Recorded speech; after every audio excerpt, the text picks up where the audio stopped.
Welcome to the Dream Architect Life podcast. Really excited to be with you today, and we have a really interesting guest. I think you'll find this probably one of the most unique podcasts that we've done in a while, because not only will we talk about dreams and how to make your life better, but we might give you some interesting tips on how do you do that from maybe a financial and a tax planning perspective. So with me today is Sonu Varghese, who is a VP and global macro strategist at Carson Wealth. Now, that might be the longest introduction, Sonu, that That's a mouthful, isn't it? yeah, That's a that long is a title. mouthful. So, really excited to have you here. We've had the great fortune to work with you with a number of clients and CPA firms, and I tell you, I just learned so much from you. So I'm excited to have you here. And maybe let's start by you telling us a little bit about yourself, a little bit about your story, what got you to where you're at today. Wow, that's a long story. I don't know how much you want to hear, but no, I'll go. But thank you so much for having me. I appreciate it. I love working with you as well. I'm always learning. I feel like I've done so many calls for any number of the things related to investing and taxes and things. And I always find that every single call is different. I feel like I learn from every single one. So I have greatly appreciated, working with you and being on calls with you. And it is still very exciting, right? But yeah, no, my story, goodness, where I'm trying to think how far back I should go. You know what? Maybe I'll just go back to so I'm an '80s kid, right? Of course, I grew up in the Middle East though, so my parents are travel agents in the Middle East, and I went to boarding school in India because back in the '80s there weren't great schools in the Middle East, and so in a country called Oman, the capital was Muscat. Muscat was the city, and the capital city of Oman. It's about, if you think like geography wise, Oman is the second largest country in the Middle East around that neck of the woods. It's in the capital city of Muscat is about, if you've heard of Dubai, it's about 6 hours away from Dubai by road, right? So that's essentially background. But I think my earliest memories with respect to professionally, what I want to do growing up, yes, there's always the fireman. I did entertain being a priest for the longest time. So there was that, right? So I will say, but no, I think my more vivid memories is I wanted to come to the United States and get into NASA. I wanted to be an astronaut, right? And I because did not this, know that about you. That's yeah, so fascinating. so because this was it was the '80s, right? Reagan and NASA, and like I love the Rocky movies and all that, but it's a whole other thing. My favorite movie is Rocky, so there you have that. That's something, and the first one, I should say. But no, I wanted to that, and as one thing just led to another. I was, I like to think I was good at math, or my parents told me I was good at math, and my teachers too. So that led to going into engineering, but by the time I finished my bachelor's, yes, I still had that interest in aerospace engineering, basically. I did mechanical engineering for my bachelor's. We didn't have aerospace, but I wanted to do aerospace. But by then, I was more interested in fast cars. I was interested in Formula One racing. And Mm. as if you know anything about that, or even if you don't, I'll put it this way. If you're flying an airplane, you have your wing and things like that, and that's helping you give you lift from the ground, right? Whereas on a Formula One car, it's going so fast. If you go too fast, you kind of rise up, right? So you need to keep the car on the road. So what do? You have an airplane wing, or functionally an airplane wing, but you turn it upside down, right? So that it keeps it on the ground, right? It's the opposite principle, but it's the same principle, right? So I got interested in that. I applied to Purdue, and a few other places too. Purdue and Texas A&M, University of Southern California. I'm naming the places that actually gave me money to come and do a master's. So this was 2000. So when I first came to the States, and a side story, I'll say, but I picked Purdue because first of all, a storied aerospace department. I got into the aerospace department. Neil Armstrong was there, Gus Grissom and Chaffee, and all these people were there. So it was very exciting to be there and see all their faces on the wall and things like that. So I got there, and long story short, I got into, like I met an advisor through sorely, like sort of serendipitously, which I think is a big part of what, if you ask me, what's my philosophy in life, I think it's serendipity more than anything else to, Yeah. meet a lot of people. can talk about that. But yeah, no, one thing led to another. I did a master's and PhD in engineering, in mechanical engineering.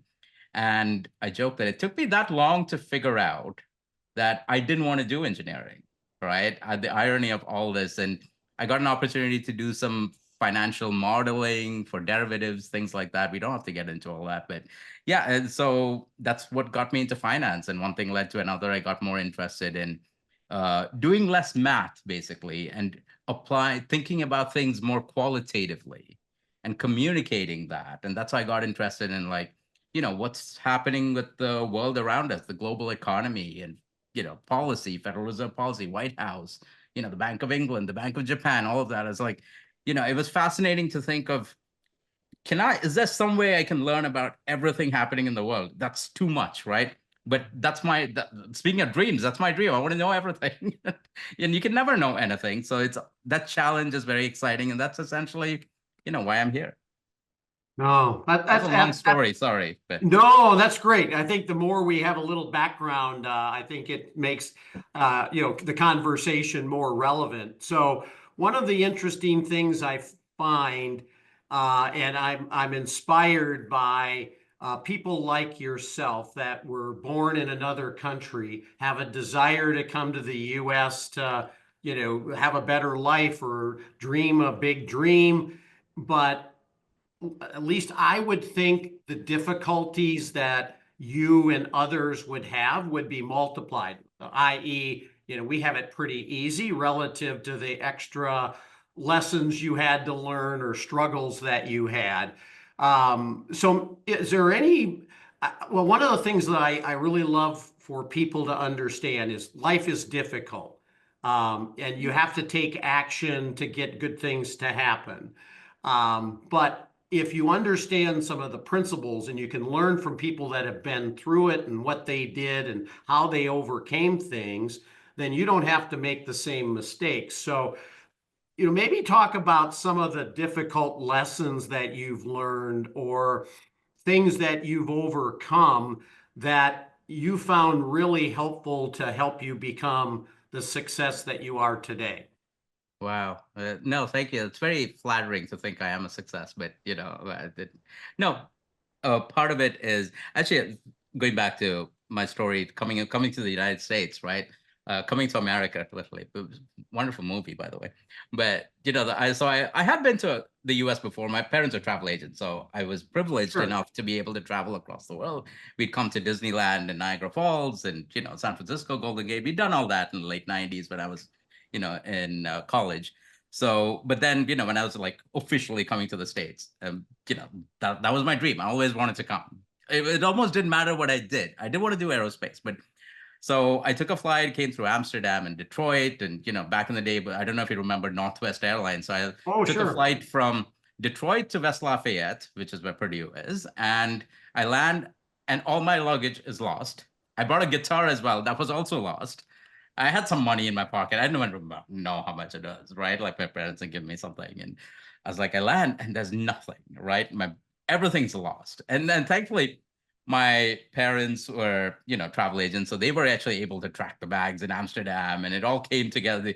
You know, I came through KLM and Northwest at the time, but they had friends at British Airways, and so British Airways tracked the bags in Amsterdam, sent it to Chicago, mailed it to me, sent it by courier to, West Lafayette. 2 weeks later is when I get all my bags. I landed, I'm like, nothing, right? And I was like, and I had friends who were picking me up from the airport, and they're like, "What do you do?" I was like, "Let's go to Walmart, right? Like, let's because." So that was my first experience of like living in America, like go to Walmart and have to buy stuff, right? Buying a jacket. It was August, but it was cold for me coming from a very hot place, and yeah, and then dinner was at Denny's. I still remember the first meal I had that time was like we went to Denny's. That was amazing because you got breakfast at like 9 o'clock at night, right? I was like, this is amazing. I made the right This is decision. living, yeah. But no, I think it was that, yeah. I went to boarding school, so I was alone from a very young age. I was in boarding school at the age of 9.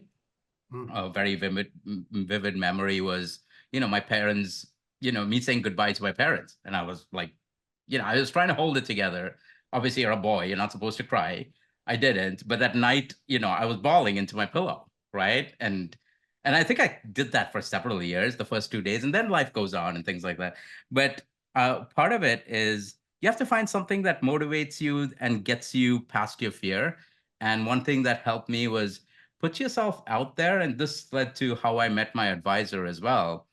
Like, I talked to almost every professor. I was like, what opportunities do you have? Like, going back to that idea of serendipity, right? People like to say, yeah, I mean, a lot in life, lot of stuff that happens to you in life is luck. Yes, I do believe that. And, but you have to sort of put yourself out there to make luck happen.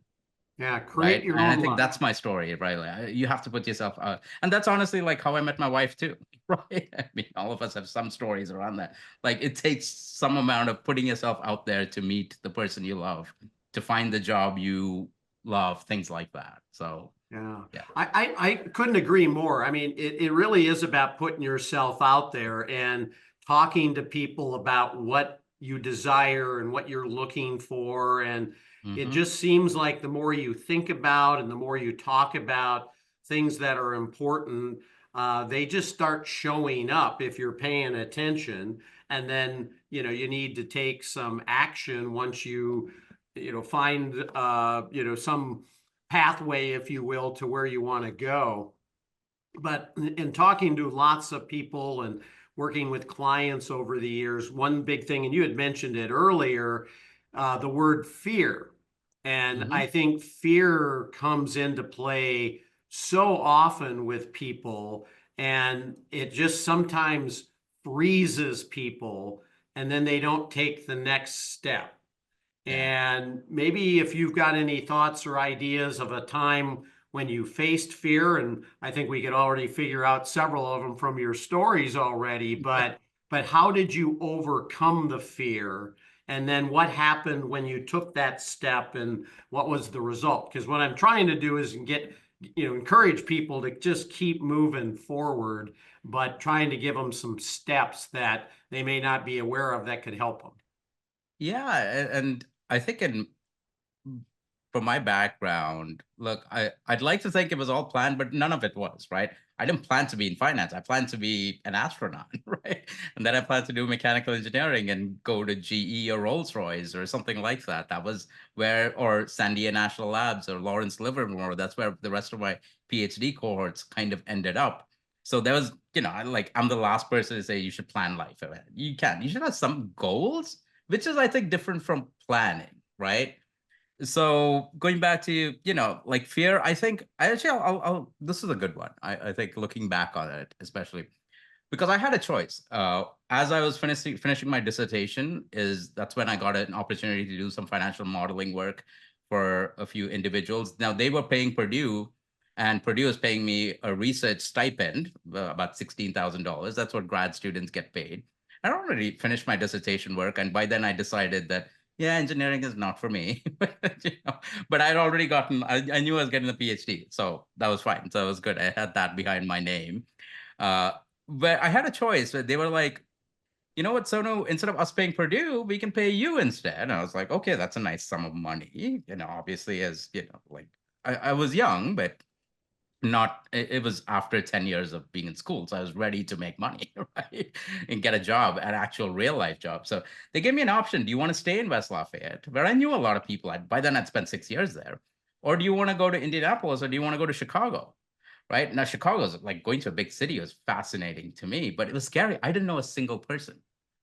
I didn't know a single person. So I was like, I still look back and think that really changed my life in more ways than one. Because I could have easily made the decision, you know what, I'm just going to stay in West Lafayette, or I'm going to go to Indianapolis, which is not far from West Lafayette, and it's comfortable. I know Indy pretty well, know a Mhm. few people, but I was like, you know what, let me just step out and go to Chicago, right? And for any number of reasons, right? I knew I had the job, and I was working from home. I had set up my own shop, and I was farming out financial models to, individual investors, hedge fund managers, things like that. That's the boring part of the story, I think. But the more interest, I came to Chicago, and I think it was a week or 2 weeks. I was just roaming around with my camera. I like taking pictures. I used to go around my free time.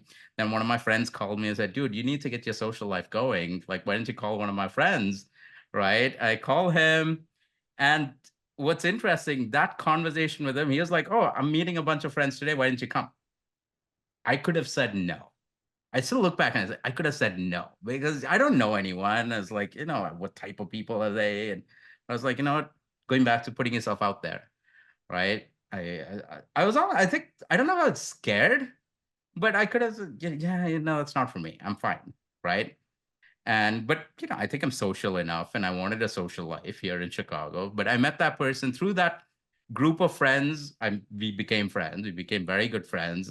That's how I met my wife. That's how I met the next opportunity that led me to Carson eventually as well. That was also, came through that same connection. So a lot of this stuff I think goes back to, I still think looking back at that day when I said, I could have said no when he asked me, do you want to come out for dinner? Or I could have said no. And when the people I was working with said, you want to stay in West Lafayette or Chicago? So yeah, I think, does that make sense? I don't know. Like, I feel like I went all over the place there with your question.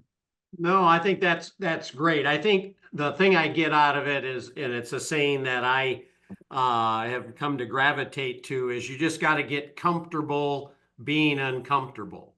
So Yeah, the yeah, yeah. I more, think that's the way yeah, I like that. I like that. yeah, so the more you put yourself in those positions, I think when you start feeling uncomfortable, that probably means you're in the right place or Yeah. doing the right thing.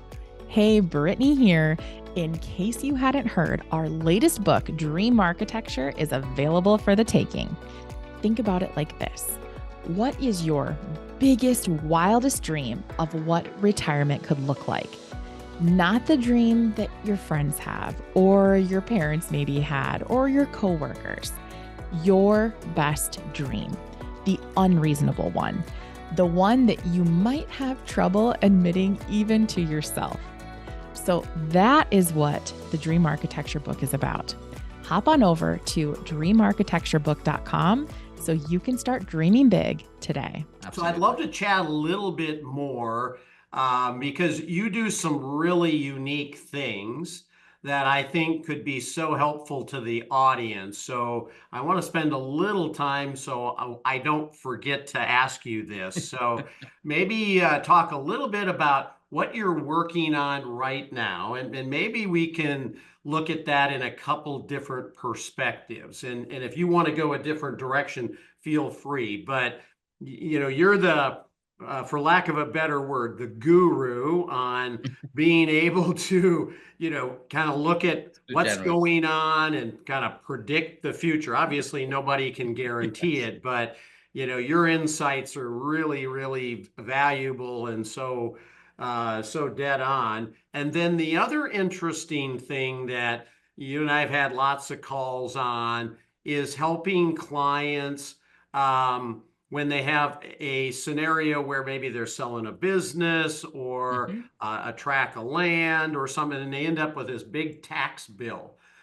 Really trying to be a resource to help minimize or reduce that tax liability. And so I think if you think about it, if you can do wiser things with investing, that helps make your dreams potentially bigger or come true faster. And the same thing is if you can be more efficient and not have to pay the government as much, that leaves more for you to utilize for those things. So that was a long way of asking you, tell me what you're working on, and but I'll turn it over to you and we'll go from there. But the stuff that you do is amazing. No, thank you. It's very generous. No, I'll seg it into this is what I'm really excited about right now. Right. Yeah, I that'd be love my great. job, right? I love my job mostly because, I'm looking at the news, I'm looking at what's happening in the world around me and trying to figure out, okay, based on that, what do I think will happen over the near future? It's very hard to predict what will happen over the, far distant future. Over the near future, maybe we have some sense of a distribution of like, okay, but some probability that X will happen, some other probability that Y will happen. And then converting that into portfolios, right? Which is my day job, and So I'm a portfolio manager. I work with a few other gentlemen on our investment research team. Fantastic team, I should say. I have our own podcast. I work with Ryan Dietrich, Facts versus Feelings. And that's a lot of fun. But we are always talking about what's happening in the world around us. How do we view it? And how do we convert it into portfolio? So I'm not, I'm a portfolio manager, but I'm not picking stocks. I'm not picking, oh, we should buy Microsoft or Apple or Google or Nvidia. And no, that's too hard, right? And speaking of things that I feel like that's too difficult for me. I can't, but I'm trying to figure out, okay, should we be in stocks or bonds, or what proportion of stocks and bonds should we have? Should we be in US stocks or German stocks, Indian stocks, Chinese stocks, Japanese, whatever, the gamut, right? So I manage what we call multi-asset portfolios: stocks, bonds, cash, real estate, private equity, private credit, all of that, right? That's how you're thinking about it. And in my view, that's a little more fun, but that's still a challenge. As a portfolio manager, look, you're always evaluated, are these guys beating the market? Now, what is the market is a whole other thing, right? But that's a challenge, and that's a challenge I embrace. And I think that's why I love what I do, because there's no certainty to it, right? Like there is that uncertainty, and I think that's what keeps me going. But one thing, this is several years ago, I realized that there's another place you can sort of beat the market. You can try and beat the market after taxes, right? And that gets to some amazing work I think we're doing, and hopefully you're seeing some of that as well. That how can we help somebody keep more of what they earn? How can we reduce the tax cost from investing, right? For example, I'll throw some numbers out. This is just all hypothetical for compliance purposes, right? Let's say you have a moderate risk portfolio, like 60% stocks, 40% bonds, right? And you have some standard, capital market assumptions, sort of like, oh, I expect 7%. When Brian, you're doing a financial modeling, I expect 7% for stocks over the long run. I expect 4% for bonds. So somehow, you do all that. Let's say you expect 6% total on a moderate risk portfolio, long term, right? But that's pre-tax. After taxes, now from stocks, you get dividends every year. That's a good thing, but part of that dividend goes to the federal government and maybe state government, depending on which state you're living in. So that's a tax cost. And then from bonds, everything comes as income. Yes, that's great, except you have to ship part of that income to the government, right? Mm-hmm. Which is okay. Like whatever your views on all this is a different thing, right? But which means your 6% return after tax probably ends up something like 4.5%, 5%. I was like, okay, can we reduce it? Now, which is why a lot of people come to folks like myself. So no, 6% doesn't cut it. You guys need to do better than 6. You need to do 6.5 or 7. And then we start stretching into, areas maybe where we shouldn't be stretching into, right? That's always a constraint. Like, yes, there's keep your risk profile where, your client wants you to be, right? But our challenge is, like, oh, maybe we should stretch out into parts of the market that are uncomfortable. So that's usually what everyone does. And more often than not, as like active managers don't beat the market overall, right? That's a tough business. That's why I'm like, wait a minute, can we do that 6% going down to 4.5% after tax? Can we get that back to 6? That's the challenge. It's a very hard problem. But essentially, so now what I'm thinking about, the way I think about it is I manage a multi-asset portfolio: stocks, bonds, cash, real estate, all of the stuff. Can we add an other asset, which is the tax asset, that can potentially offset tax liabilities? Whether it's tax liabilities that accrue from a business sale, whether it's tax liabilities that accrue from your bond income or money market income, CD income, all of it, right? And now the challenge here is, when you think about a tax asset, what am I talking about? It's a loss, right? Like what offsets a gain from selling your real estate or a business that, because it's appreciated? Well, you have a gain. What offsets that? It's a loss, right? Now, when you say that, like, wait a minute, my tax asset is a loss. Does that mean you're losing my money? No. And here lies the challenge, right? Like, it's very easy, like a dummy like myself, give me $10 million, I'll find any number of ways to lose it. Say, okay, I've lost 50% of your money, but hey, you've got $5 million as a tax asset. No, that is not what we're trying to do, right? We want to grow the money, but also give you a tax asset at the same time. So very broadly, that's what I'm trying to do, what I'm really excited about.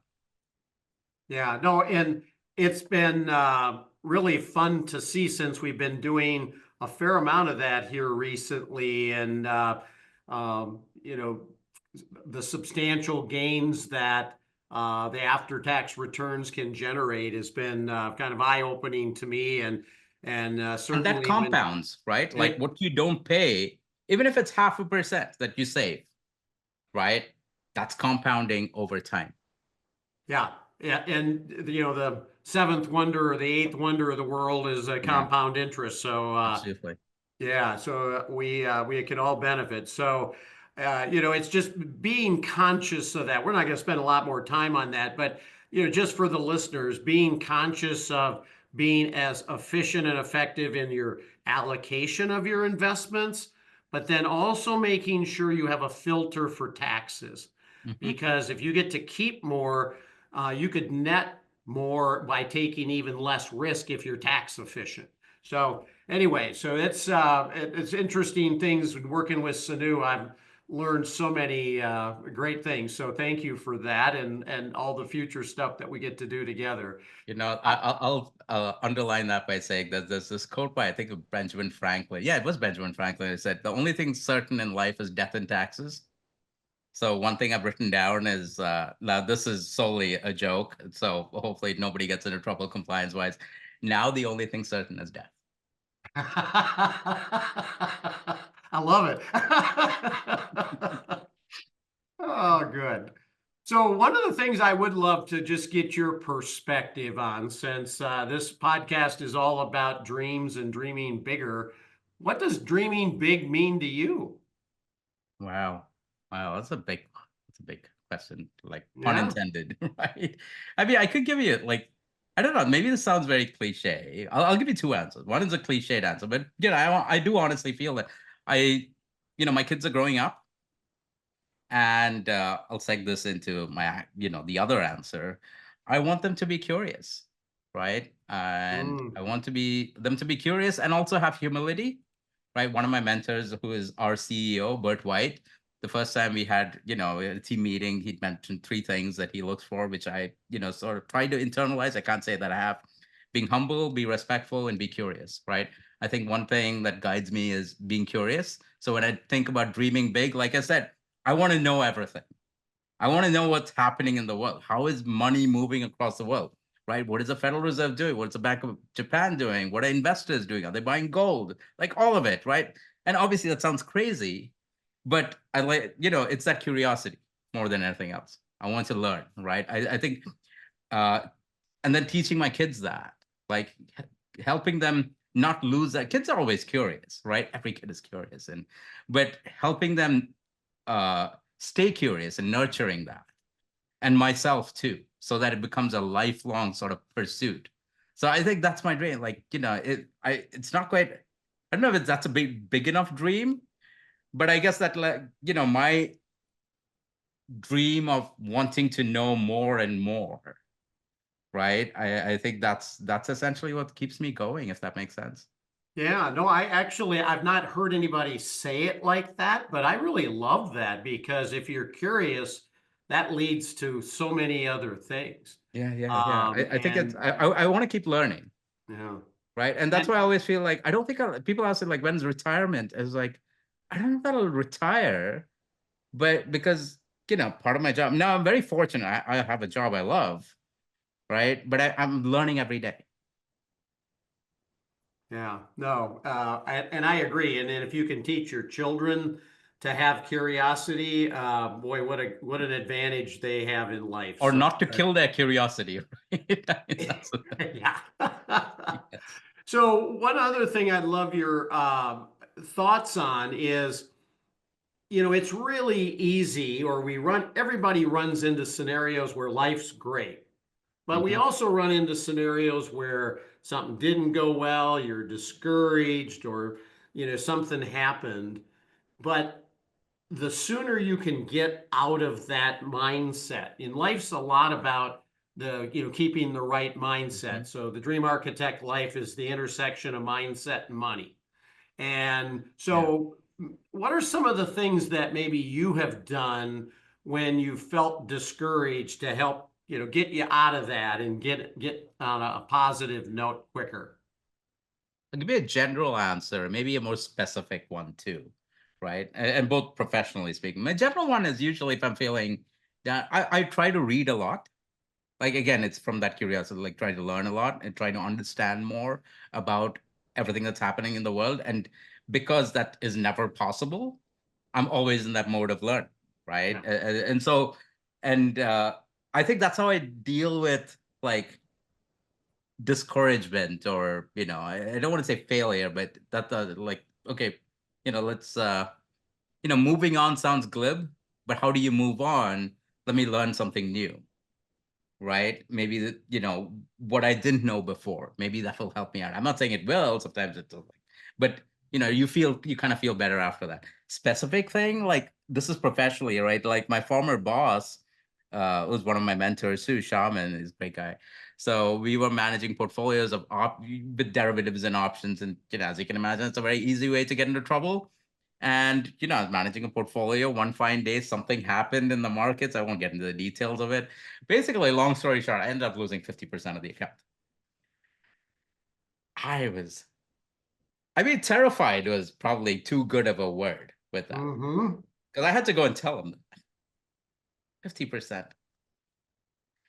And goodness, I was like, I so bad. But he was fantastic about it. He's like, you learn, he came and told me. And I first thing, don't hide that. Don't hide from it. Right? Just say what happened, right? This is why you got it wrong. This is what I missed. I didn't think of it. Right. And this was not even when I was like a year or 2 years into the business. I was like a decade into the business. So this was, I had some experience. In theory, I should have known, but I didn't, obviously. That's why the account blew up. And he was fantastic about it. And that was a learning experience in and of itself, how to mentor, right? And because there are any number of ways he could have reacted. And, even more number of ways that I imagined he would react, right? So, Yeah. but no, it became, he said, detail out what you did wrong. I don't think he ever read it carefully. I don't know that he did. Like, it was just that. It was probably more for my benefit more than anything else. But the next thing is I could have been paralyzed by that. I could have like, you know what? I'm not doing anything. Especially the investment. You lose 50% account. Like, I'm not doing this again. Right. But you have, I mean, now it is part of my job. So I had to move on. So there was that incentive in a way. But yeah, no, I think you have to, I was like, okay, I need to learn more about what went wrong. Right. Yeah. And that helped me sort of get over that, if that Yeah. makes sense. Yeah. That's a really great example because things happen, and I've always looked at it as either you're winning or you're learning. So you're never, you're never it's never failure if you learn from it. And I think that's one of the things that you just alluded to is it was a learning experience, and probably not had that same thing happen again, have you? Not yet. I don't want to. Yeah. We all have those moments. Yeah. Yes. No, you learn like you learn the hard way. Like you said, I love how you put it. It's not failure; it's a learning experience, right? You're learning more about risk management and things like that, and all of it. Exactly. So, well, is there one big thing or like the most important thing that you're working on right now, or a big aspiration that you have for your future? I mean, I could say I'm excited about the work around investing in taxes because I think I'm trying to figure out how can investments solve, and this is, I put a big asterisk around this word, solve for taxes, right? Because usually it's folks like yourself trying to solve for taxes. We give you the problem. Investment managers like me create the problem for you, create tax inefficient problems for folks like yourself, your clients, and their CPAs, right? I'm like, wait, first of all, let's stop trying to be the problem here. But then take it a step further, try to figure out how to make, how to invest in such a way that, is actually beneficial for you, right? As opposed to just, eliminating the problem in the first place. So, taking it more than, taking a whole step further than just reducing tax cost, if you may. So that I'm very excited about. But generally, I think in terms of like personal/professional, I think, like I said, I'm always learning, but now I'm trying to learn to communicate better, I think, right? Like calls with you and your clients and other advisors and their clients. And, I tell the same story. Like I'm always telling, because that's probably why people come to me. Like, Sonu, can you explain XYZ to a client or a CPA or a tax attorney or whatever? And I can't say I'm that good at it, but hopefully people come to me because they believe that I can. But every single conversation, right? And this is something I've come to appreciate only after doing hundreds of these over the last 2 years, that if you'd asked me 2 years ago, would you want to do like 300, 400, 500 calls like this, explaining the same thing over and over again? I was like, you've got to be out of your mind. That's so boring. It hasn't been boring because every single conversation goes differently. I have to explain it differently. And then because of that, I learned something about the process itself, what it is I'm trying to explain. But I think I also learned something about myself. And I want to continue that. Yeah, well, I love that. That's a great insight that you have. And I can't you say are very, that I'm still learning that, right? I didn't have that insight even 2 years ago. well, could be a continuous learner. You're taking your own advice. So Yeah. that's great. So unfortunately, wow, I'm just looking at the time here. It's amazing how fast a great conversation goes. So maybe a couple other quick questions before we go. But is there one piece of advice that you would love to give to the listeners? Either personal, professional, Wow. whatever comes to mind. I think I already mentioned this, but I'll just maybe in the interest of underlining the whole conversation, serendipity, take advantage of that, right? But that also means putting yourself out there.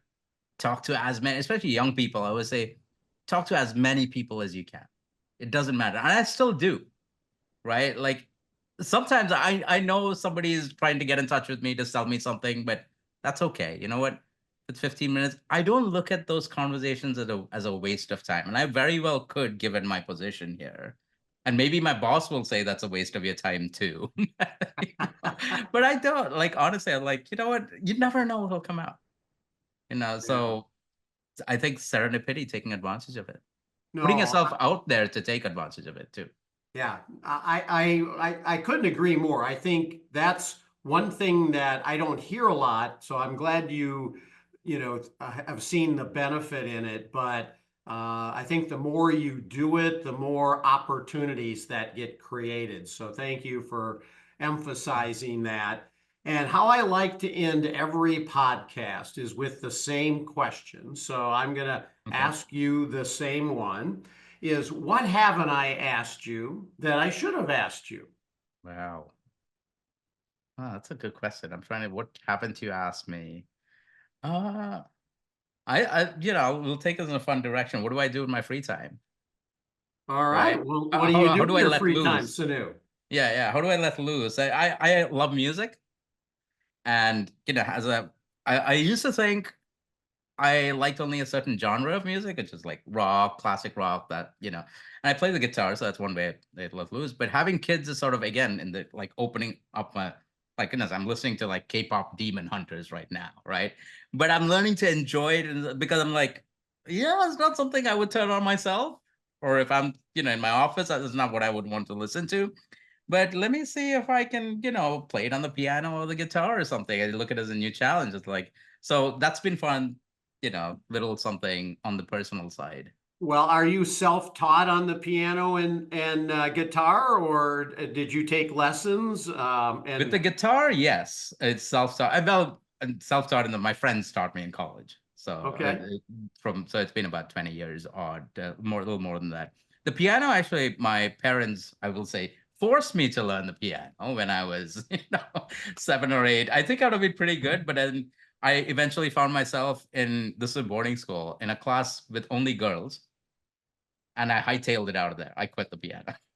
Now I wish I hadn't, for any number of reasons, because that was an age, as you can imagine, as a boy, where I'm like, yeah, I don't want anything to do with girls. Until that passes, and Exactly. then you want, like, oh, I wish I was in a class with only girls, right? But like that's, but yeah, I wish I'd continue to pursue the piano, but I still play, and it's mostly from ear right now. Yeah, I wish I had some music talents like that, Sonu. So Well, I when I don't know meet if I have somebody that, talent, but I can't say I have talent, but I like to have fun with that though. yeah, well, that's a great pastime, and so continue it, and I'll have to hear some of your musical skills sometime when we're together. But For I, you. I Yeah. No, I'm just kidding. Yeah. Well, I really want to thank you for being here. And I just thought it would be such a great treat for the audience to know a little bit about who you are and what you do. As we said earlier in the podcast, I get to work with you a lot and helping clients create portfolios and being tax efficient and just wonderful to see the results there. But the one thing that I will tell you that is so noticeable about you is and I can tell just from the conversation we had, but just why you're successful, or one of the reasons you're successful, is you're just a really great human being, Oh, thank and you. you It's really very care generous. about others and success in others, and it kind of exudes in your personality and the questions you ask. So thank you for being here, and it was great having you as our guest. My pleasure. Thank you, Brian. You bet. Well, I look forward to seeing everybody on the next episode of The Dream Architect Life. Have a great day. Bye-bye.